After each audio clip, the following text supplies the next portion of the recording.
घर याद आता है? बच्चे याद आते हैं। ज़रा दिल में कुछ हुंदा सी, मैं क्या पता नहीं बच्चों को कुछ हो गया है। मैं देखा हम जाती थी तो फिर निकाल लेते थे, मैं फिर आ जाती। 18 दिन मैं भूखी रही थी नीचे। कोई नहीं पूछने वाला? 3 बेटे 2 बेटियाँ, नहीं पूछते थे, भूखी बैठी रहती। इधर आके मैंने खाना खाया तो ज़रा मुझे होश आई। अच्छा, फरमाइशें करते हैं ये लोग कि हमें ये चाहिए या वो? हाँ बिल्कुल करते हैं। हाँ, जो चीज़ चाहिए होती है इनकी ज़रूरत पूरी की जाती है। सारी ब्यूटी सैलून्स पे लेके जाती हूँ इनकी। अभी सारी वहाँ से ईद पे कटिंग वगैरह सब हुई है, मेरी वीडियोस लगी हुई हैं उसके ऊपर। MYK न्यूज़ की वीडियोस देखने के लिए हमारा चैनल सब्सक्राइब कीजिए और बेल आइकॉन को क्लिक कीजिए ताकि आप हमारी आने वाली वीडियो से बाखबर रह सकें। अस्सलाम वालेकुम जी, आप देख रहे हैं MYK न्यूज़ और मैं हूं आपके साथ सनम मरूज। रमज़ान शरीफ है, ईद करीब है और इस वक्त हर ओल्ड एज होम में मौजूद इंसान को अपना घर याद आता है। इस वक्त मैं मलिहा ओल्ड होम में मौजूद हूँ और मेरे साथ मलिहा सोहेल साहिबा मौजूद हैं। ये ओल्ड एज होम भी आपको दिखाएंगे, यहाँ पर मौजूद लोगों से भी मिलवाएंगे, लेकिन पहले आपको मिलवाते हैं मलिहा सोहेल साहिबा से। अस्सलाम वालेकुम। वालेकुम अस्सलाम। सबसे पहले तो मेरा दिल चाह रहा है कि मैं आपको मुबारकबाद दूं कि यहाँ पर इतनी सारी ख़वातीन मौजूद हैं जिनके लिए ये एक घर बिल्कुल घर लग रहा है, मुझे भी यहाँ पर बैठ के। तो आपने ये घर का इंतज़ाम किया? जी, मुझे ये घर डोनेट किया है किसी ने और मैं यहाँ पर अभी शिफ्ट हुई हूँ रिसेंटली, अबाउट 4 months बैक। मुझे बताइएगा कि किस तरह से ख्याल आया कि मैंने अपने नाम से एक ओल्ड होम बनाना? एक्चुअली नाम की तो कोई बात नहीं थी, मगर क्योंकि मुझे लोग पर्सनली जानते हैं बहुत ज़्यादा, तो फिर मैंने सबने मुझे यही कहा कि अपने नाम से रखो ताकि फिर हम आगे से किसी को बताएं तो हमें पता हो कि हम तुम्हें जानते हैं और तुम सही काम करने वालों में से हो, इसलिए मैंने अपना नाम रखा था। कितना अरसा हो गया इस ओल्ड एज होम की बुनियाद रखे? 3 साल। 3 साल हो गए। तो कितने लोग हैं इस वक्त आप? 20 ख़वातीन। किस एज की हैं?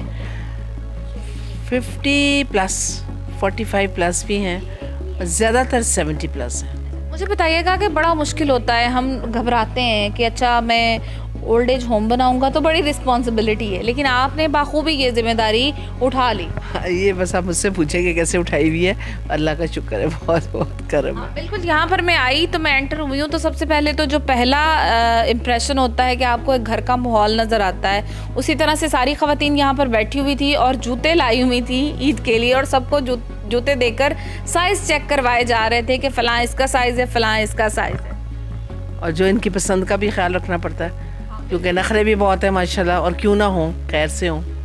और इसी तरह से पूरा बॉक्स अभी भी पड़ा हुआ है जूतों का। मुझे बताइएगा कि कोई मुश्किल दरपेश आई किस चीज़ में?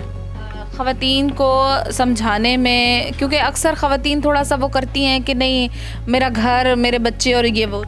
नहीं, ज़ाहिरी बात है, देखिए एक नेचुरल चीज़ है, हर माँ के दिल में आएगा कि मैं ईद है, मेरे बच्चे आए मुझे मिलने, मेरे कुछ छोटी सी तोहफ़ा ले आए, चलो और कुछ नहीं तो चूड़ियाँ ही ले आए, मगर अब जब नहीं आते तो बताएं मैं क्या करूँ?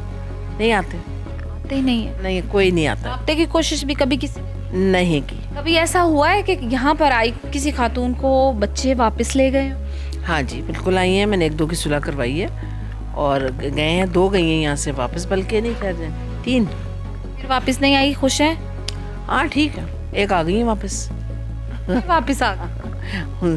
वो इंटरव्यू नहीं देती हैं, यहीं पर ही हैं। एक से तो अभी आपका इनको इंटरव्यू करवाती हूँ जिस हाल में वो, अल्लाह माफ़ कर दे मुझे परवरदिगार, जिस हाल में उनकी वापसी हुई है, क्या थी ये, और अभी 6 दिन में माशाल्लाह माशाल्लाह इनकी बहुत खिदमत की गई है। इनको मैंने ड्रिप्स लगाई हैं, न्यूरोबर्न के टीके लगा रही हूँ, प्लस इनकी खुराक का ख़ास ख्याल रखा जा रहा है, यखनी दी जा रही है इनको।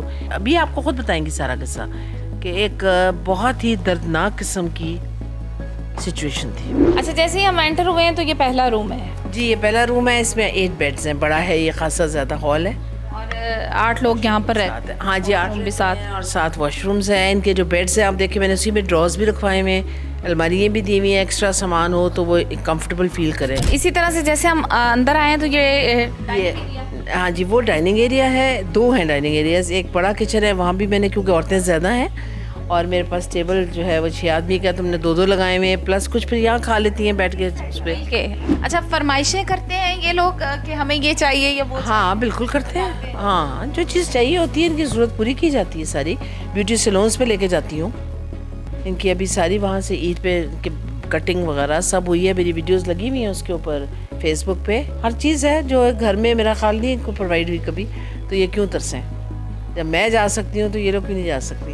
बहुत खूबसूरत बात की आपने और बिल्कुल वाकई ही ना सिर्फ कहा है बल्कि घर का एनवायरनमेंट दिया भी है। मेरे साथ प्यारी सी एक माँ मौजूद है यहाँ पर। अस्सलाम वालेकुम। वालेकुम क्या नाम है आपका?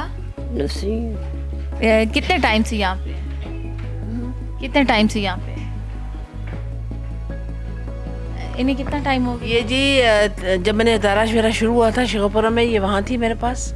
उसके बाद फिर इनको ममता सताई बच्चों से मिलने की, पोते से मिलने की, फिर ये चली गई, वहाँ से जलील होके फिर आई, फिर उसके बाद फिर ये चली गई। जब हम फैसल टाउन शिफ्ट हुए लाहौर, इनको फिर दौरा पड़ा कि मैंने अपने मिलने हैं। वो हाथ जोड़ते थे इनकी बेटियाँ बेटे पोता कि इनको ना भेजें, हम आके मिल लिया करें। वो ना वो खुद आते थे हर दफ़ा, मुझे उनको यही फिक्र था कि मैं इनको कहीं निकाल ना दूँ।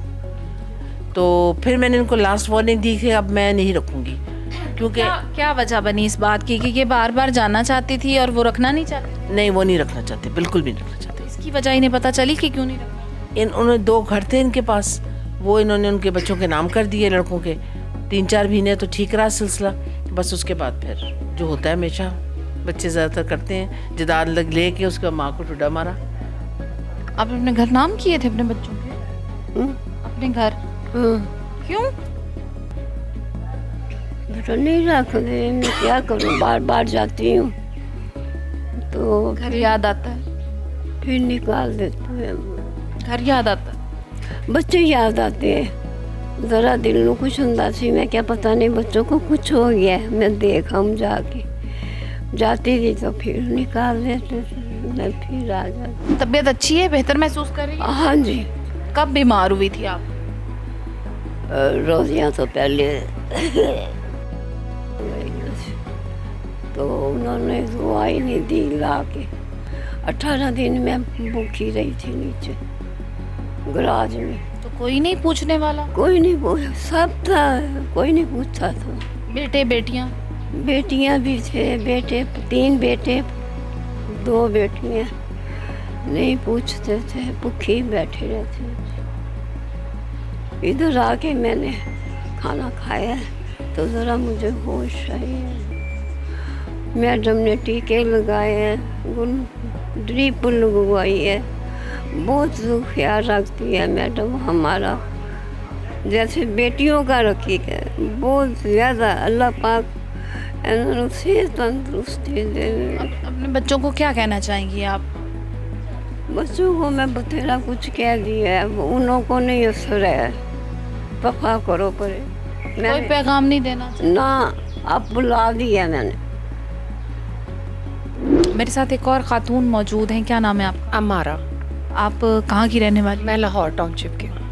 यहाँ पे कब आई? मुझे हो गया 3रा महीना। 3रा महीना? जी। यहाँ तक क्यों आई? बस कुछ घरेलू हालात ऐसे हो गए थे। शादीशुदा? हाँ, शादीशुदा हूँ। बच्चे? एक बेटा है मेरा, 20 साल का है माशाल्लाह। फर्स्ट हस्बैंड से डिवोर्स हो गई थी, बेटा मेरे हस्बैंड के पास है, अभी पढ़ रहा है। और सेकंड मैरिज की है मैंने 2019 में, तो वो 20 दिन में कार एक्सीडेंट हुआ, उनकी डेथ हो गई। बहुत अच्छे थे वो, तो वो सौतेले बेटे बेटियों ने रहने ही नहीं दिया। मैंने 7 महीने गुजारे बस वहाँ।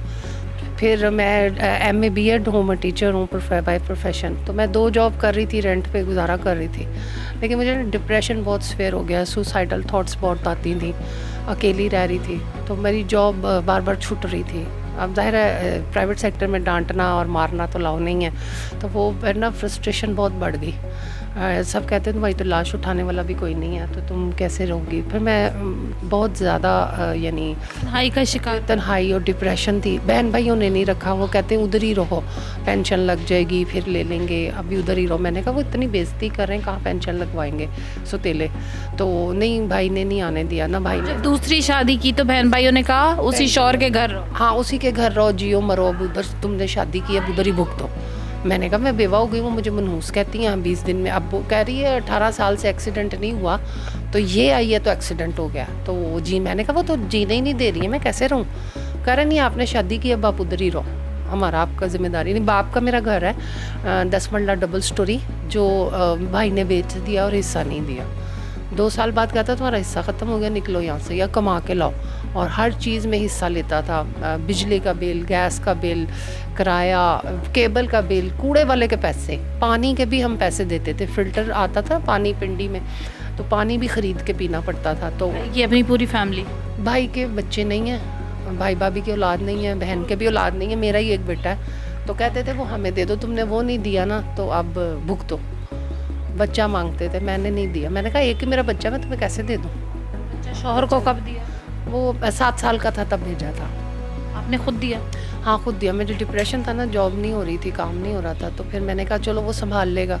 वैसे उसकी खाला भी बहुत प्यार करती है, वो आ भी जाता है चला भी जाता है, इंडिपेंडेंट। परमानेंट आपने अच्छा फैसला किया, बच्चा बाप को दे। जी, क्योंकि मुझे ना बहुत सीवियर डिप्रेशन था। फिर मैं अब जो मेरी जॉब छूटी तो मेरे पास किराया नहीं था, तो मालिक मकान ने कहा खुद ही छोड़ जाओ, आप अच्छे घर की हो, पढ़ी लिखी हो, मैं आपको निकालना नहीं चाहती। मैंने कहा मतलब तो निकलने का ही है ना, तो मैं कहाँ से दूंगी। फिर मैं 28 दिसंबर को इधर मैडम के पास आई। मैंने कहा मेरे पास रेंट नहीं है और जॉब नहीं मुझसे हो रही, मेरी मेडिसिन ही नहीं पूरी होती थी। अब मैडम ने मुझे इधर रखा है, मेडिसिन भी आती है, खाना पीना, कपड़े, ये जैसे अब जूते ईद के सब मैडम ने बना के दिए। मेरे साथ एक और बहुत प्यारी सी माँ मौजूद है। अस्सलाम वालेकुम। वालेकुम सलाम। क्या नाम है आपका? मैं ठीक हूँ। मेरा नाम शमीम।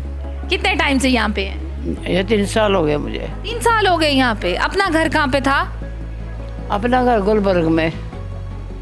बेटे हैं? नहीं, कोई भी नहीं है, बस मैं अकेली हूँ। बच्चे नहीं? जो मकान था ना वो भाई के बेटों ने ले लिया। क्यों? वो कह रहे हमारे नाम पे रजिस्ट्री कर गए तुम्हारे माँ बाप। तो की होगी, हमने तो इन्हें 2 बहनों, हमारा 3 भाइयों का हिस्सा था, 3 बहनों का हिस्सा था, और कह रहे कि हम लोगों ने किसी का भी हिस्सा नहीं देना। वो कह गए कि ये मकान तुम्हारा है और तुम्हारा ही रहेगा। क्यों? ये 2 बहनें फोत हो गई हैं, भाई भी फोत हो गए, सब फोत हो गए, माँ बाप भी फोत हो गए, सब फोत हो गए, और मैं अकेली हूँ। आपसे वो घर ले लिया जो आपके बाप का था? हाँ, मेरे माँ बाप का घर है, वो कह रहे तुम लोगों को नहीं देना, तुम्हारा कुछ नहीं हिस्सा बनता है यहाँ पे। जब वो मर गए हैं तो अब तुम्हारा हिस्सा कहाँ से आया? क्यों नहीं देना है? बनता है, वो फोत हो गए, उन्होंने नहीं लिया तो मेरा तो बनता है ना। तो कहते नहीं देना। ये वीडियो पे फेंको, आप सेट करो। बिल्कुल बिल्कुल जी, जो आपका हिस्सा है वो आपका हिस्सा है। और इस तरह पता नहीं कितनी ख़वातीन, कितनी औरतें हैं जिनके हक और हिस्से इस तरह से लोग खा जाते हैं। क्या नाम है आपका? समीना फयाज। समीना, कहाँ से आई हैं आप?